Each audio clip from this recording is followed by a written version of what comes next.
భారత్ మాతాకి తకాయించిపోయినాయి డ్యాన్సులు చూసి అన్ని చూసి తకాయించిపోయినట్టున్నారు. చల్లబడ్డారు కొంచెం, అవునా కదా? చలికి చల్లబడ్డారా లేకుంటే డ్యాన్సులు చూసా? ప్రతిభా కాలేజ్ అంటే గరం గరం ఉండాలి. ఇప్పుడే ఆపరేషన్ సింధూర్ చూసినా లేదా? గతంలో ఈ దేశంలో బాంబులు వేసేటోళ్లకు, విధ్వంసాలు చేసేటోళ్లకు, ఈ దేశంలోకి వచ్చి చంపేటోళ్ళందరూ కూడా లోపటేసి బీరు తాగొచ్చి బిర్యాలు తిప్పించేటోళ్ళు, సన్మానాలు సత్కారాలు చేసేటోళ్ళు. కానీ బీర్లు తాగించి బిర్యానీ తినిపించి లోపటేసి సన్మానాలు సత్కారాలు చేసే సర్కార్ కాదు ఇది. ఇది ఏం సర్కార్? మోడీ సర్కార్.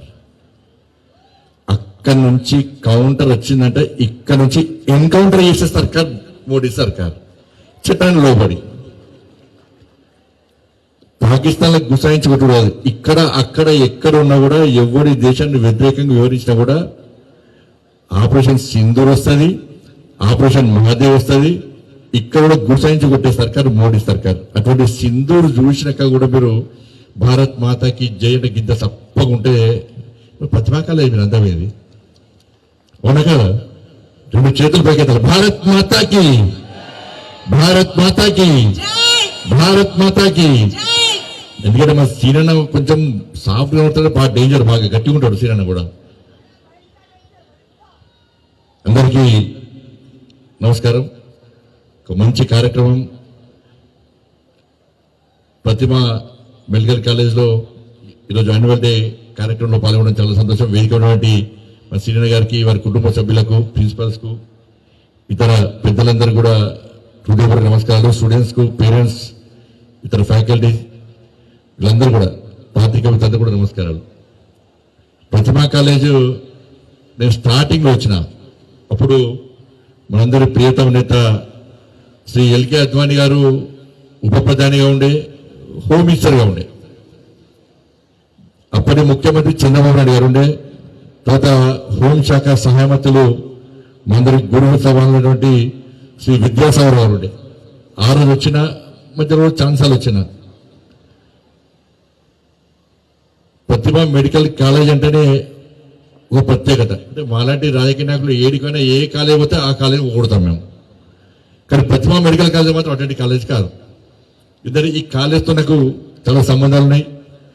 అనేక సందర్భాల్లో చాలా మంది నేను పంపించినటువంటి పేద పేషెంట్స్కు, పేద ప్రజలకు సహాయం చేసినటువంటి, ఆపదలో ఆదుకున్నటువంటి సంస్థ ప్రతిభ మెడికల్ కాలేజ్. ఈ ప్రాంతంలో చాలా మంచి పేరు ఉంది. దాదాపు 2001లో దాదాపు 24 years అయిపోయింది ఇప్పటికే. కానీ మొన్ననే ప్రారంభించి అనిపిస్తుంది మనకు. 24 years నుంచి ఈ ప్రతిభ మెడికల్ కాలేజ్ అనేది ఈ స్థాయిలో వచ్చిందంటే ఆ కాలేజీకి ఉన్న ప్రత్యేకత. అనేక పేద ప్రజలకు సర్వీస్ చేయడం, పేద ప్రజలకు అందుబాటులో ఉండడం, సూపర్ స్పెషాలిటీ ఫెసిలిటీస్ ఉన్నటువంటి, అత్యాధునికమైనటువంటి పరికరాలు ఉన్నటువంటి వైద్యాన్ని అందించే ప్రయత్నం చేయడం. ఇంతకుముందు విన్నాను 2000 రూపీస్ కంటే ఫ్రీ అంబులెన్సెస్, మనమే ఉచితంగా బస్సులో పంపించి పేషెంట్స్ తీసుకొచ్చే ప్రయత్నం చేయడం, అనేక ప్రాంతాల్లో ప్రజల్లో కూడా చైతన్యం కలిగించడానికి ఒక అవేర్నెస్ క్యాంపులు పెట్టడం, దాంతోపాటు ప్రభుత్వ ఆసుపత్రుల్లో కూడా వాటిని అడాప్ట్ చేసుకొని వాటి కూడా అనేక సౌకర్యాలు కల్పించే ప్రయత్నం చేయడం నిజంగా చాలా అద్భుతం. అందుకే ప్రతిభ మెడికల్ కాలేజ్ అంటే ఒక ప్రత్యేకత. కాబట్టి ఇటువంటి కాలేజీలో మీరు అందరు చదవడం నిజంగా మీ అదృష్టవంతులు. ఎందుకంటే చాలా మంది మనకు వస్తుంటారు, ఎవరు వచ్చినా కూడా ప్రతిభ మెడికల్కి అడ్మిషన్ ఇప్పి అంటారు. అడ్మిషన్ ఇప్పిస్తే కన్నా ఫీజు డిస్కౌంట్ ఇప్పి అంటారు. ఫీజు డిస్కౌంట్ ఇప్పిస్తే కన్నా అటెండెన్స్ లేదు, మళ్ళీ ప్రిన్సిపల్ సార్ చెప్పు అంటారు. ఇట్లా చాలా మంది వస్తూ ఉంటారు అన్నట్టు. ఎవరు అడిగినా ప్రతిభ మెడికల్ కాలేజ్, ప్రతిభ మెడికల్ కాలేజ్, ప్రతిభ మెడికల్ కాలేజ్. అంత పేరున్నటువంటి కళాశాలలో మీరు చదవడం నిజంగా మీరు అంత అదృష్టవంతులు. ఒక మంచి కాలేజ్, మంచి విద్యా సంస్థ, క్రమశిక్షణకు, కమిట్మెంట్కు అన్నిటికీ మారు పేరున్నటువంటి సంస్థ ప్రతిభ మెడికల్ కాలేజ్. అటువంటి కళాశాల మన ప్రాంతంలో ఉండడం నిజంగా చాలా అదృష్టంగా భావిస్తున్నాం. కాబట్టి మీరందరూ కూడా మెడికల్ స్టూడెంట్స్ మీరందరూ కూడా మెడికల్ స్టూడెంట్స్ అంటే 2020 మ్యాచ్ ఆడారు, మీరు టెస్ట్ మ్యాచ్ ఆడతారు 5 సంవత్సరాలు, అవునా కదా? చాలా సందర్భాల్లో ఇక మిగతా కోర్సులు చేసే స్టూడెంట్స్ అందరూ కూడా ఈ కాలేజ్ లైఫ్లో ఎంజాయ్ చేస్తారు, కానీ ఎంబీబీఎస్ చేసిన ఎంజాయ్ చేస్తారా? తెల్లారు లేస్తే టెన్షన్, పొద్దున్న లేచి అలారం మోగిందని అబ్బా లేవాలరా మళ్ళీ కాలేజ్ పోవాలి, కాలేజ్ పోయినాక మళ్ళీ ఎగ్జామ్స్, కాలేజ్ క్లాస్లో ఉన్న కష్టం, ఎగ్జామ్స్ వస్తాయంటే టెన్షన్, రిజల్ట్స్ వస్తున్నాయంటే దేవుని మీద భారం పెడతారు. మా మహాశక్తి గుడికి వచ్చి 108 ప్రదేశాలు తిరుగుతూనే ఉంటారు. ఇక ఎందుకు తిరుగుతున్నాయమ్మా అని చెప్పంటే, సార్ రేపు రిజల్ట్ సార్, అందుకే అమ్మవారిని మొక్కోవడానికి 108 ప్రదక్షిణలు చేస్తే అమ్మవారు ఫాస్ట్ చేస్తారు కదా, అందుకే తిరుగుతున్నామంటారు. ఇప్పుడు తిరిగితే వట్టే తిరుగుతున్నారంటే ఈ చెవులో ఇయర్ ఫోన్స్ పెడతారు, మొబైల్ పెడతారు, సినిమా పాటలు కూడా తిరుగుతారు. ప్రతిమ కాలం అటువంటి కాదు, అవునా కదా?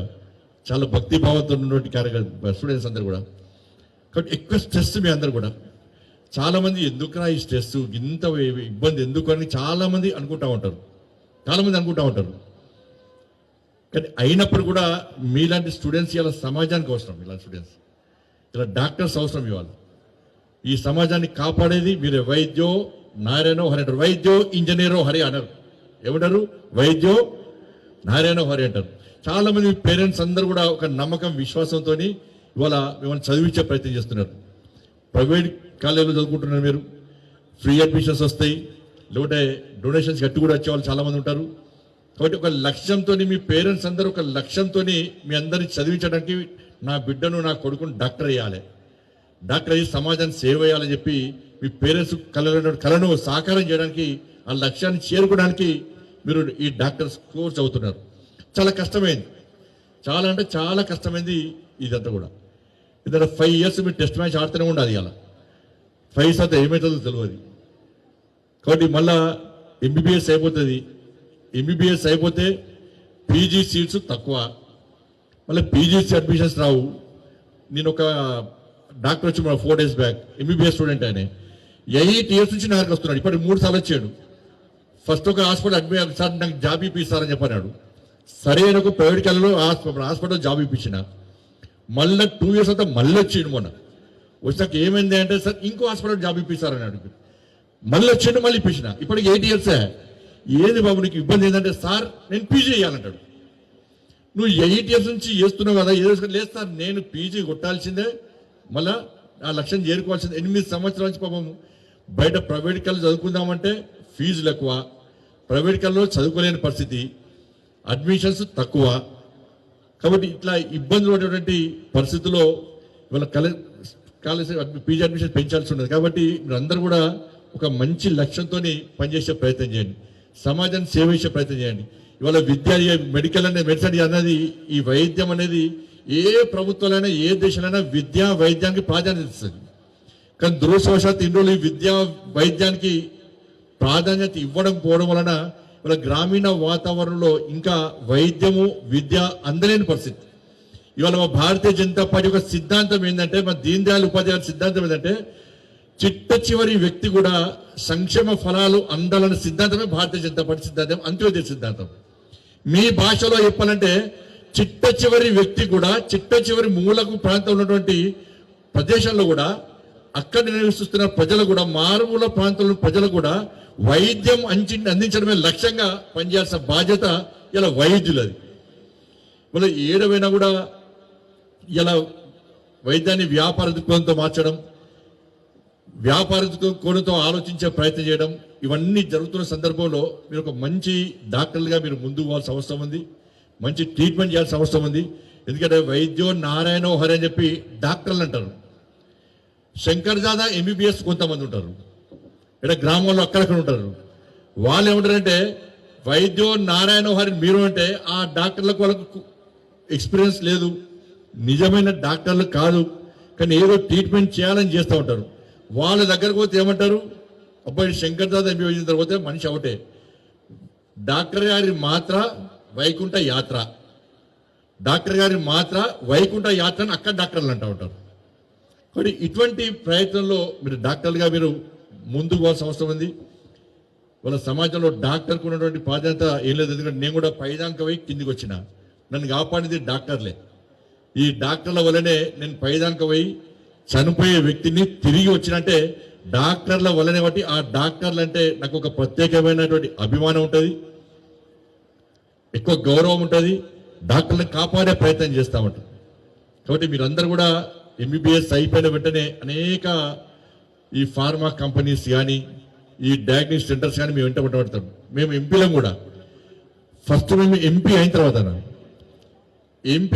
నేను ఢిల్లీకి పోయినా. అంతకుముందు ఢిల్లీ తెలియదు నాకు. నేను ఢిల్లీకి ఎంపీ గెలిచిన తర్వాత ప్రమాణ స్వీకారానికి పోవాలని చెప్పి ఒక 2 days ముందే ఫోన్ వస్తుంది. వాడు ఎవడో నాకు తెలియదు. ఫోన్ చేస్తే సార్ బండి సంజయ్ గారు వస్తారంటారు. అంట సార్ ఫలానా తాలూకు ఫలానా వ్యక్తి చెప్పింది సార్ అని చెప్పి ఇంకో పాత ఎప్పటిదో ఎంపీ వాడు నాకు తెలియదు, నేను వాళ్ళకి తెలియదు. వాళ్ళ పేరు చెప్తాడు. సార్ ఢిల్లీకి వస్తారు కదా సార్, మీరు ఫలానా ఇండిగో ఫ్లైట్ వస్తారు కదా సార్, నేను ఇక్కడ ఎయిర్పోర్ట్లో మనం రిసీవ్ చేసుకోవడానికి అడిగి ఉన్నా సార్ అంటాడు. నాకు అర్థం కాదు. సరే వాడిని పంపిణీ కావచ్చు అనుకుంటాం. ఎయిర్పోర్ట్లో దిగుతాం. దిగిన వెంటనే వాడు పెద్ద కారు పెడతాడు, ఇక కాస్ట్లీ కారు పెడతాడు. ఆ కార్లు ఎక్కించుకుంటాడు. మనం అనుకుంటాం పరిచయం ఉన్న వ్యక్తి కదా, నేను ఫ్లైట్లో వచ్చేది ఇండిగో ఫ్లైట్ వచ్చేది వానికేం తెలుసు, విఐపి వాడు పెద్ద మనిషి కావచ్చు అని చెప్పి ఆ కార్లు ఎక్కించుకుంటాడు. ఆ కార్లు ఎక్కించుకొని వేసుకుంటే స్టార్ హోటల్ తీసుకుపోతాడు. స్టార్ హోటల్లో 3 days 4 days ఉంచుతాడు. ఈ లోపల ఢిల్లీలో పెద్ద పెద్ద మనుషులను తీసుకుపోయి కల్పిస్తాడు. వాళ్ళకి ఏం చెప్తాడంటే ఫలానా ఎంపీ నాకు దోస్త్ అంటాడు. మాకేం చెప్తాడంటే మా దోస్త్ అని వాళ్ళకి చెప్తాడు. పోయి వీళ్ళందరినీ కలుస్తాడు. అందరినీ కల్పించి ఏం చేస్తాడంటే వాడు మా పిఏ చేయని అవుతాడు. మేమనుకుంటాం అరే వీడికి ఇంత పరిచయాలు ఉన్నాయి, పెద్ద కారు పెట్టిండు, స్టార్ హోటల్లో ఉంచిండు, ఇన్ని పరిచయాలు బాగున్నా వచ్చు అని చెప్పి మేము పిఏగా పెట్టుకుంటాం. వాడు ఇక పిఏగా పెట్టుకున్నాక మా కుంభం మునుతుంది. వాడు మమ్మల్ని తీసుకుపోయి ఆ ఢిల్లీ చౌరస్తాలు పెట్టి అమ్ముతాడు మమ్మల్ని. ఇది ఎవరు చెప్పారంటే నరేంద్ర మోడీ గారు ఇవన్నీ విషయాలు మాకు క్యాంపులో మాకు వర్క్షాప్ పెట్టి ఇవన్నీ చెప్పి ఇవన్నీ జరిగినా కూడా ఇలా మెడికల్ స్టూడెంట్స్ కూడా ఈ ఎంబీబీఎస్ అయిపోయిన వెంటనే పీజీ అయిపోయిన వెంటనే మీరు బయటకు వస్తారు. బయటకు వచ్చాక కొన్ని ఫార్మా కంపెనీస్ వస్తాయి. వచ్చి సార్ ఇంతకుముందు ఫలానా సీనియర్ డాక్టరు ఆయన ఇంత డబ్బు సంపాదించాడు, ఆయన మొత్తం మా ఫార్మా కంపెనీ మెడిసిన్స్ రాస్తేనే ఆయన ఇంత పెద్ద డాక్టర్ అంటే ఇన్ని కోట్ల రూపాయలు సంపాదించాడు, మంచి పేరు వచ్చింది, కానీ మీరు కూడా రాయండి అంటారు. మరి డాక్టర్స్ ఇక అవసరం ఉన్నా లేకున్నా రాస్తూనే ఉంటాం. ఇక డయాగ్నోస్టిక్ సెంటర్ వస్తారు. సార్ ఫలానా ఇది మా కమిషను, ఫారిన్ ట్రిప్స్, పైసలు, ఇక ఏదంటది తెలుసాలి. మనం అవసరం ఉన్నా లేకున్నా డయాగ్నోస్టిక్ సెంటర్ పోయి మనం టెస్టులు రాస్తూనే ఉంటాం. దీనివల్ల మీ కెరీర్ మీ నమ్మకం విశ్వాసం పోతుంది. అందరు ఉంటారు అట్లా, కొంతమంది ఉంటారు. మీ నమ్మకం మీ మీద విశ్వాసం పోతుంది. ఫార్మా కంపెనీల ఫారిన్ ట్రిప్లకు వాళ్ళు ఇచ్చే డబ్బులకు ఆశపడితే మీరు చదువుకున్న చదువుకు సార్థకత ఉండదు. దాన్ని గుర్తుంచుకోవాల్సిన అవసరం ఉంది. అటువంటి మాయమాటలకు ట్రాప్లో పడొద్దు మీరందరూ కూడా. ఎందుకంటే కోవిడ్ అప్పుడు ప్రతిమ మెడికల్ కాలేజ్ సీనియర్తో మాట్లాడినప్పుడు ఎన్ని మాస్కులు అంటే అన్ని మాస్కులు ఇచ్చారు, ఎన్ని పీపీ కిట్స్ అంటే బయట షార్టేజ్ ఉన్నాయి. అయినా కూడా ప్రతిమ మెడికల్ కాలేజ్ నేనే పీపీ కిట్స్ తీసుకుపోయి చాలా మందికి ఇచ్చాను. నేను కూడా చాలా మంది మెడిసిన్స్ ఇచ్చినాం, మాస్క్ ఇచ్చినాము, గ్లౌజ్ ఇచ్చినాము, అన్ని రకాలుగా ప్రతిమ మెడికల్ కాలేజ్ తీసుకుపోయి నేనే ఇచ్చినప్పుడు చాలా మంది. అప్పుడు చాలా మంది private hospitals, Karimnagar hospitals super చాలా బాగుంటాయి.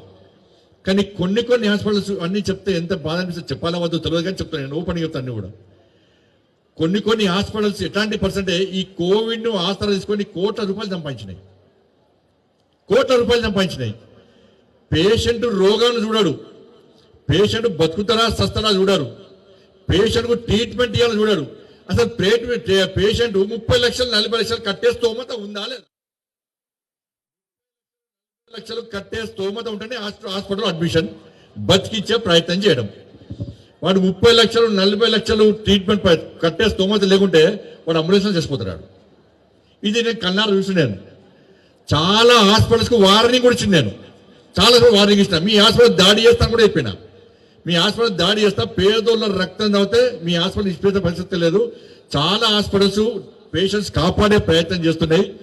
కానీ మీరు మాత్రం పేషెంట్స్ కాపాడే ప్రయత్నం చేయకుండా పేషెంట్ డబ్బులు కడతాడా, లక్షల రూపాయలు కట్టడా అని చెప్పి ఆలోచించే పరిస్థితి వస్తే ఇది మంచి పద్ధతి కాదని చెప్పి చాలా హాస్పిటల్ సేవ చేసినాయి. చాలా హాస్పిటల్ ఒక వ్యాపార దృక్పథంతో ఇలా డబ్బులు సంపాదించుకునే ప్రయత్నం చేసిన విషయం వాస్తవం. కానీ ఇటువంటి విషయాల్లో వాళ్ళ డాక్టర్స్ అందరూ కూడా, మీరు యంగ్ డాక్టర్స్ మీరందరూ కూడా, మీరు సమాజాన్ని సేవ చేస్తున్నారు. మీరందరూ కూడా సమాజాన్ని కాపాడారు పెట్టారు. ఆరోగ్యవంతమైన భారతదేశ నిర్మాణంలో మీరు భాగస్వామ్యం కావడానికి మీరు సిద్ధంగా ఉన్నారు. ఇటువంటి పరిస్థితుల్లో మీరు ఒక మంచి ఆలోచనతోని మీరు ఒక మంచి సమాజ నిర్మాణం కోసం మీరు ప్రయత్నం చేయండి. ఇవాళ దేశంలో కూడా వరల్డ్ హెల్త్ ఆర్గనైజేషన్ వాళ్ళ రిపోర్ట్ ప్రకారం అనుకున్నటువంటి హాస్పిటల్ అనుకున్న స్థాయిలో హాస్పిటల్స్ లేవు. దేశంలో నాకు తెలిసి 70,000 హాస్పిటల్స్ ఉన్నాయి. దానిలో 26,000 గవర్నమెంట్ హాస్పిటల్స్, ఇంకా 43,000 ప్రైవేట్ హాస్పిటల్స్. డాక్టర్స్ అనుకున్న స్థాయిలో ఉన్నప్పుడు కూడా మారుమూల ప్రాంతాలకు పోవడానికి డాక్టర్స్ ఇబ్బంది పడుతున్నారు. అందరూ కూడా అర్బన్లో ఉండాలి, ఇక్కడనే సేవ చేయాలని ఆలోచన ఉన్నది. సరే బయట సేవ చేద్దామని పోతే ఆ గ్రామాల్లో ఉన్న హాస్పిటల్ కనీసం ఫెసిలిటీస్ లేవు, కనీస సౌకర్యాలు, అక్కడ ఉండడానికి ఇల్లు లేవు, వైద్యం చేద్దామంటే ఎక్విప్మెంట్స్ లేవు అని చెప్పి బాధపడి పోయేటువంటి ప్రయత్నం చేస్తున్న సందర్భంలో కోవిడ్ తర్వాత కూడా కేంద్ర ప్రభుత్వం నరేంద్ర మోడీ గారి ప్రభుత్వం ఈ ఇన్ఫ్రాస్ట్రక్చర్ విషయంలో చాలా ఇంట్రెస్ట్ చూపెడుతూ నేషనల్ హెల్త్ మిషన్ పేరు మీద ఈ దేశంలోని అన్ని హాస్పిటల్కు ప్రత్యేకంగా నిధులు కేటాయిస్తూ అధునాతనమైనటువంటి సౌకర్యాలను పరికరాలను కల్పిస్తూ ఇవాళ ప్రజలను కాపాడే ప్రయత్నం చేస్తున్నాయి. కాబట్టి ఇటువంటి పరిస్థితుల్లో ఇవాళ కేంద్ర ప్రభుత్వం కూడా ఇవాళ ఒక మంచి ఆలోచనతో ముందుకు తీసుకుపోయే ప్రయత్నం చేస్తుంది. కాబట్టి మీరందరూ ఒక మంచి ఆలోచనతో వైద్యం చేసే ప్రయత్నం చేయండి. మీరంతా డిసిప్లిన్ స్టూడెంట్స్, ఎందుకంటే ప్రతిమా కాలేజీలో చదివినంటేనే ఒక మంచి ఆలోచనతో ఉండే స్టూడెంట్స్. నేను మళ్ళీ చెప్తున్నా, కాబట్టి ఒక మంచి ఆలోచనతో మీరు ముందుకు వచ్చే ప్రయత్నం చేయండి. మంచి ఫ్యాకల్టీ ఉన్నారు, మంచి అడ్మినిస్ట్రేషన్ ఉంది. కాబట్టి ఇటువంటి పరిస్థితుల్లో మీరందరూ మంచిగా ఉండాలని చెప్పి మనస్ఫూర్తిగా కోరుకుంటూ, మీరందరూ కూడా డాన్స్ చూడడానికి మీ అందరు చూస్తుంటే ఆ సౌండ్ చూసినాక నాకు కూడా ఈలలే అనిపిస్తున్నది. కానీ ఈ ఎంపీ అయినాక మినిస్టర్ అయినాక ఏం మాట్లాడదు, అన్ని కట్టేసి పెడతారు అన్నట్టు. నేను గట్టిగా మాట్లాడుతున్నానే మా వాళ్ళు నాకు మినిస్టర్ ఇచ్చినట్టున్నారు. అందుకే ఈ మినిస్టర్ ఇస్తే మాట్లాడరాదు, ఎంపీ అయితే డాన్సులు చేయరాదు, ఇళ్ళలు కొట్టరాదు. కాబట్టి మీరందరూ ఇళ్ళలు కొడుతుంటే, మీరందరూ డాన్సులు చేస్తుంటే నిజంగా నాకు కూడా జోష్ వస్తున్నది. తప్పకుండా మీ అందరూ కూడా మంచి భవిష్యత్తు ఉండాలని చెప్పి మీ అందరికీ కోరుకుంటూ మంచి ఆలోచనతో ముందుకు రండి. మీరందరూ అమ్మ జన్మనిస్తే డాక్టరు ఏమిస్తాడు? పునర్జన్మనిస్తారు. అమ్మ జన్మనిస్తే డాక్టరు పునర్జన్మ, దానికి సాక్ష్యం నేనే. నాకు హార్ట్ పేషెంట్, నేను కూడా ఒక ర్యాలీ తీస్తుంటే నాకు స్ట్రోక్ వచ్చింది 2012లో. స్ట్రోక్ వచ్చిన తర్వాత ఆ డాక్టర్ గారు ఏం చేసిందంటే మా అమ్మని పిలిచి తీసుకపోయి డెడ్ బాడీ తీసుకపోని చెప్పన్నారు. మా అన్నని పిలిచి మా అమ్మాయిని పిలిచి ఆడ బాగా క్రౌడ్ వచ్చింది అందరు ర్యాలీలో. ఆ డాక్టర్ వచ్చి అరే ఇంత క్రౌడ్ వచ్చింది, ఎవరు అంటే నాకు గుర్తుపట్టలేను పాపం. ఎవరు అంటే ఫలానా వ్యక్తి సార్, క్రౌడ్ వచ్చిందంటే సరే అప్పుడే చూద్దాం ప్రయత్నం చేద్దామని చెప్పి నాకు 12:30 సాక్షి ఇచ్చి నాకు ఇచ్చిన తర్వాత లాస్ట్కు వెంటిలేటర్ పెట్టారు. ఒక 5 days వెంటిలేటర్ ఉన్న తర్వాత బతికి బయటపడ్డా. ఎవరి వల్ల బయటపడ్డా? డాక్టర్స్ వల్ల. అందుకే కరీంనగర్లో ఉండే డాక్టర్లు అంటే చాలా గౌరవం. అందుకే కరీంనగర్లో డాక్టర్లను కాపాడుకునే బాధ్యత నాది. వాళ్ళకి ఏ ఆపద వచ్చినా, ఏ కష్టం వచ్చినా నేను వాళ్ళకి అండగా ఉంటా. కొంతమంది డాక్టర్లను బెదిరించే ప్రయత్నం చేసినా, డాక్టర్లు వేరే కోణంతో ఆలోచించే ప్రయత్నం చేసినా కూడా కరీంనగర్ డాక్టర్లకు ధైర్యం ఏదంటే మా వెనకాల బండి సంజయ్ ఉన్నాడన్న ధైర్యం ఇలా డాక్టర్లకు ఇచ్చే ప్రయత్నం చేస్తాను. నేను అనేక సందర్భాల వరకు అండా ఉండేటువంటి ప్రయత్నం చేస్తున్నా. కాబట్టి మీరందరూ కూడా డిగ్రీలు తీసుకున్న తర్వాత, మాకు డిగ్రీ దేనికోసం వచ్చింది, నేను సేవ చేయడానికి డిగ్రీ వచ్చిందన్న విషయాన్ని మనం గుర్తుంచుకోవాలి. సపరేట్ హాస్పిటల్ పెట్టుకోవడానికో, నెలకు ₹1,00,000 శాలరీ రావడానికో దానికోసం ఆలోచించకుండా నేను డాక్టర్నైనా, నేను సమాజాన్ని సేవ చేస్తా, ఇవాళ నేను ఎంతమందిని కాపాడగలుగుతా, ఎంతమందిని కాపాడినా అనేటువంటి ఒక ఆలోచన మనలో రావాలి. భవిష్యత్తులో మీరు బయట వెళ్తున్న ఎస్ నేను ఇంతమంది పేషెంట్స్, ప్రాణాపాదంలో ఉన్నటువంటి పేషెంట్స్ని కాపాడినా, ఇంతమంది పేషెంట్స్ ట్రీట్మెంట్ చేసిన, వాళ్ళ కౌన్సిలింగ్ చేసిన, వాళ్ళకు భరోసా కల్పించిన, వాళ్ళ లోపల నా వల్ల విశ్వాసం కల్పించే విధంగా నేను ప్రయత్నం చేసిన అని చెప్పి ఒక ఆలోచనతో ముందుకు వచ్చినప్పుడే మీరు చదువుకున్న డాక్టర్ చదువుకు సార్థకత ఉంటుందనే విషయాన్ని మీరందరూ గుర్తుంచుకోవాల్సిందే. మీరందరికీ విజ్ఞప్తి చేస్తుంది. అందరూ అట్లా ఆలోచిస్తారు. ఎందుకంటే మీరందరూ ఆల్రెడీ మీ అందరూ అన్ని ఆలోచనలు ఉన్నారు. అనేక కష్టాలు, అనేక ఇబ్బందులు పడుతూ ఇలా డాక్టర్స్ కోసం పూర్తి చేసే ప్రయత్నం చేస్తున్నారు. పూర్తి చేసిన వాళ్ళు చాలా మంది ఉన్నారు. ఈ ప్రతిమ మెడికల్ కాలేజ్ వేలాది మంది డాక్టర్స్ ను ఈ దేశానికి, తెలంగాణ రాష్ట్రానికి అందించిన ఒక గొప్ప విద్యా సంస్థ ప్రతిమ మెడికల్ కాలేజ్. కాబట్టి అటువంటి కాలేజీలు చదువుతున్న మీ అందరూ కూడా భవిష్యత్తులో సక్సెస్ కావాలని చెప్పి, మీ తల్లిదండ్రులు కలను నెరవేర్చడానికి మీరు చేస్తున్న ప్రయత్నం అని కూడా విజయవంతం కావాలని చెప్పి మీరు మీ కుటుంబాలు నిన్ను నూరేళ్ళు ఆయురారోగ్యాలతో ఉండని చెప్పి ఆ శక్తిని ఆలోచనను నేను నమ్ముకున్న ఆ తల్లి అమ్మవారు మీకు అందించాలని చెప్పి మనస్ఫూర్తిగా కోరుకుంటూ మా సీనన్న నాకు చాలా దగ్గర. సీనన్న వాళ్ళ బ్రదర్ వినోద్ కుమార్ గారు ఎంపీగా పోటీ చేసినప్పుడు కూడా నన్ను వినోద్ కుమార్ గారు సీఎం చూస్తారు. సీనన్న మా ఇద్దరు సమానంగా చూస్తాడు. ఎప్పుడు మాకు ఆపద వచ్చినా కష్టం వచ్చినా అన్నిట్లో ఆదుకునే వ్యక్తి. మా వెనకాల మా ప్రతిభ సీనన్న ఉన్నాడు అంటే మాకు ఒక ధైర్యం, ఒక విశ్వాసం, ఒక భరోసా, ఒక నమ్మకం. కాబట్టి అటువంటి మెడికల్ కాలేజ్కి వచ్చి ఇవాళ మీ అందరి ముందు మాట్లాడడం, అతిథిగా రావడం చాలా సంతోషం. ఎందుకప్పుడు ఒకప్పుడు మా విద్యాసాగర్ గారికి అతిథి వస్తున్నప్పుడే మీద ఇక్కడ కూర్చొని చూసుకోండి, అక్కడ కూర్చొని ఈడికి వచ్చిన నేను సామాన్య కార్యకర్తను. నేను కార్పొరేటర్ నుంచి ఎంపీ అయినా మీ అందరు కష్టపడి ఓటేసి గెలిపించేవాడి మామూలు కార్పొరేటర్ నుంచి మీరందరూ ఎంపీ గెలిపిస్తే మా నరేంద్ర మోడీ గారు నన్ను మంత్రి చేశారు. నా మీద 109 కేసులు ఉన్నాయి. ఇప్పుడు దొంగతనం లంగతనం కేసులు కాదు. ఎన్ని కేసులు? 109 కేసెస్ ఉన్నాయి. దొంగతనం చేసినాయి, లంగతనం చేసిన ప్రజల కోసం కొట్లాడే కేసులు. నేను 9 సార్లు జైలుకి పోయినా. నేను స్టేట్ ప్రెసిడెంట్ అయినాక ఎంపీ అయినాక 3 సార్లు జైలుకి పోయినా. అందుకే మా అమిత్ షా గారు అంటున్నారు చాలా సందర్భాల్లో, చంద్రబాబు నాయుడు కలిసినప్పుడు ఏదిసారి బండి సంజయ్ మీద 109 కేసులు ఏదిసారి చంద్రబాబు చెప్పారు. ఆంధ్రప్రదేశ్ లో కలిసినప్పుడు బండి సంజయ్ మీద 109 కేసులు ఉన్నాయి కాబట్టి హోమ్ మినిస్టర్ చేశాను అమిత్ షా గారు. కాబట్టి ఎంత స్థాయికి పోయినా కూడా నేను ఇదే అణిగిమణిగి ఉంటా. తప్పకుండా లో ప్రొఫైల్ మెయింటైన్ చేస్తా. కాబట్టి మీ అందరికీ ఏ ఆపద వచ్చినా ఏ కష్టం వచ్చినా మీ అందరికీ అందుబాటులో ఉంటే ప్రజా సేవ చేయడమే లక్ష్యంగా, ఈ ధర్మాన్ని ఈ సమాజానికి సేవ చేయడమే లక్ష్యంగా ముందుకు పోతున్నాం. కాబట్టి ఆ లక్ష్యంగా ఇంకా ముందుకు పోవాల్సిన అవసరం ఉంది. కాబట్టి ఇంకా కష్టపడి పనిచేస్తాను. మీ అందరికీ విజ్ఞప్తి చేస్తూ మీ అందరూ సక్సెస్ కావాలని చెప్పి మనస్ఫూర్తిగా మీ అందరూ విజ్ఞప్తి చేస్తూ ముగిస్తాను. భారత్ మాతాకి జై, జై శ్రీరామ్.